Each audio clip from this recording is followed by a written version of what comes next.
Welcome, everybody. Today we're going to talk to Susan Hartland from Animal Rights. Animal Rights has sued Dolphin Academy in Curaçao for sending 5 dolphins to Saudi Arabia. And from what I understand, they already arrived in the country.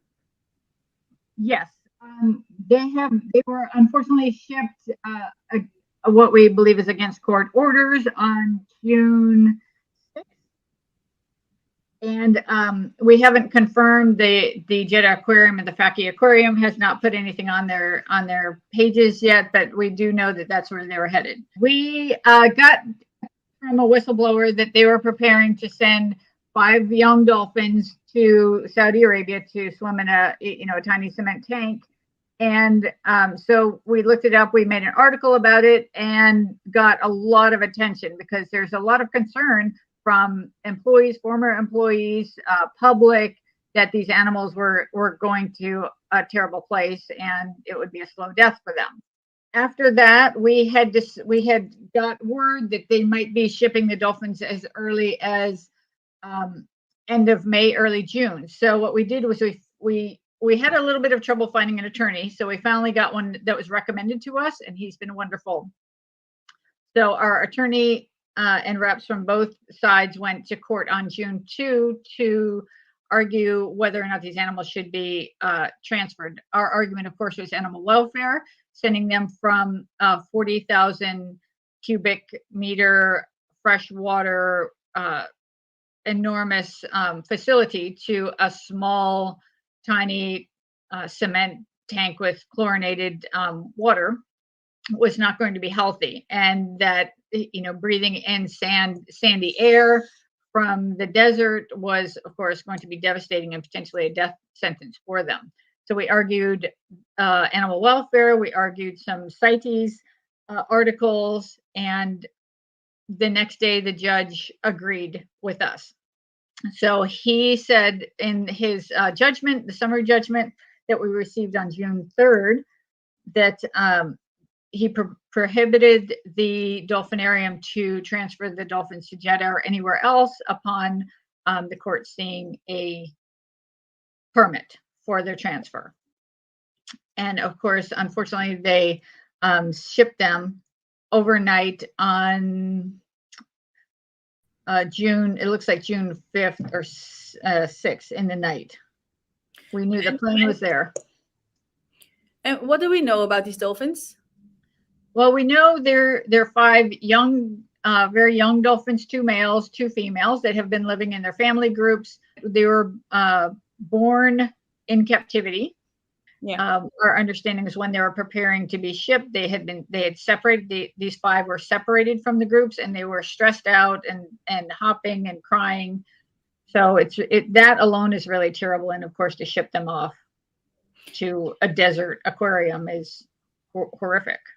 And do you know what the responses was in Curaçao itself after people there heard that these 5 dolphins were being sent off to Saudi Arabia?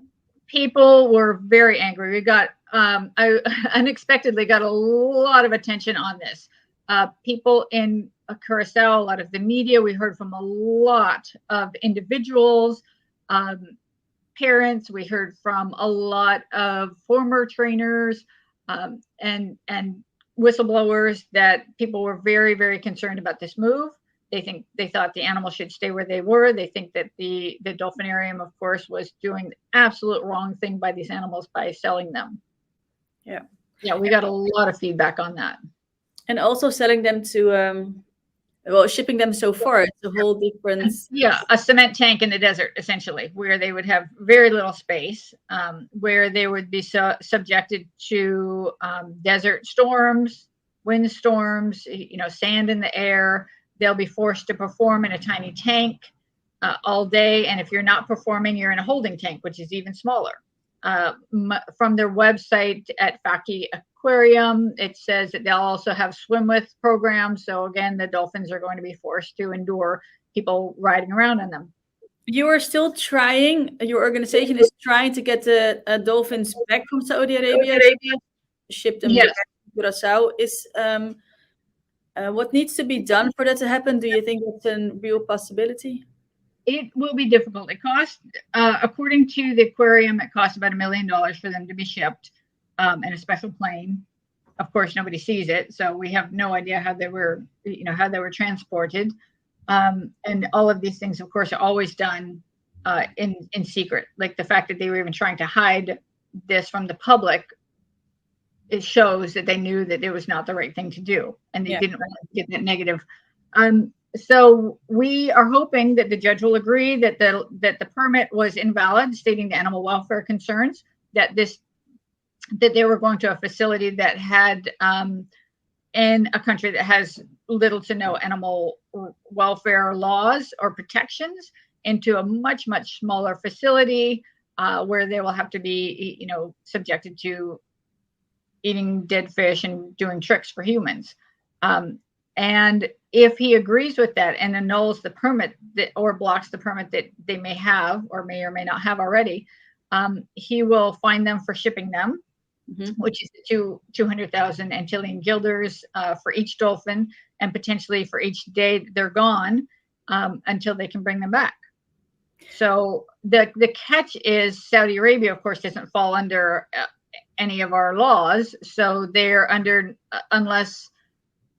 no obligation to send them back at all, even if they get pressure from the dolphinarium, the Dolphin Academy. They're under no obligation to send them back, so it would be tough.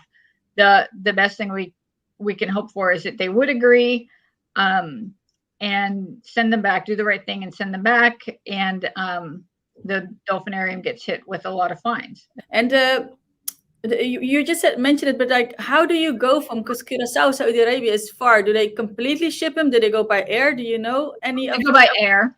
Yeah. By and air. I believe, there's one stop in between, but it's a long, I think it's like a 22-hour flight. It's a long flight. Which airline does it? Because I know from Curaçao you have mainly KLM and TUI, but which airline takes on the dolphin? I'm not sure which airline it was, but my guess is it was probably a private charter from Saudi Arabia, a private plane. That's my guess. I don't think it was a corporate. It's a private. Yeah. And then they go for 22 hours and they're shipped. How do you even keep a dolphin wet? Or a lot of times what we've seen, for example, when I was at Sea Shepherd, when they would transfer these dolphins, they would put them in slings, and they would have cutouts for their flippers and their genitals, and they would be caught in these slings. They would just be kept wet with with buckets of water, wet towels, things like that. But in this case, what they told us, and of course we haven't confirmed, is that they're not shipping them like this. They might go in some small tanks. Because the pressure, as you can imagine, these are creatures that live in the water. So the pressure when they're outside of the water on their bodies is just incredible for that long. But tanks are not. It's a incredibly long and stressful. They've been taken away from their home, from their family, from their friends. These are highly, highly intelligent creatures that just simply don't deserve what we inflict upon them and what we expect to do in our world. And even from the dolphinarium in Curaçao, if they claim they're there for animals, it's like, how can you send these animals that are just sea creatures, they live in the sea, and you send them for 22 hours by airplane to a country where they'll be living in cement buckets? Well, I think the answer is simple, is you don't care for the animals. You care for what they, to exploit them for the gains that they can bring you. That's just the bottom line, is money is it, because you cannot claim to have any sort of care for the animals, love for the animals, concern for animal welfare, concern for their protection when you do this. Yeah. And yes, it absolutely broke our hearts to hear that they have shipped these animals there. I can't imagine how terrifying and horrifying it is to all of a sudden be trapped in a small enclosure. I mean, the world, because of COVID and the lockdowns, people were just beside themselves because nothing was open and we have to stay in our houses, and everybody was upset, and